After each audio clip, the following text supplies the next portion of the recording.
Wah Pak Nurdianto iki jan betul-betul sesuai karo asmane. Kok iso? Nur kuwi memberi cahaya. Dian kuwi pepadang. Bener. To kuwi nata. Dadi beliau menjadi kades kuwi nata memberi pepadang lan cahaya desa Kemiri. Wah, iki Pak Nurdianto.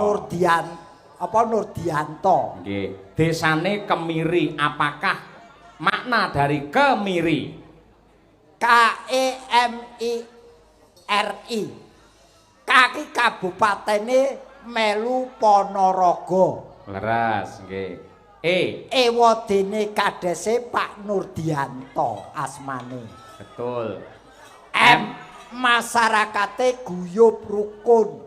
Iki isih nglestarekake budaya bersih desa rasulan apitan lan liya-liyane.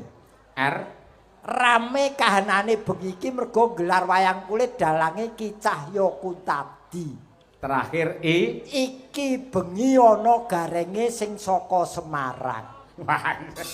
Meksa katut jenengan kuwi. Katut e kudu digaris bawahi nganggo Semarang, Mas. Mergane. Mergo saiki gareng ning ndi kabupaten kota wis akeh. Oh iya. Nggih. Nek ya ora apa-apa wong jenenge ngedum rejeki.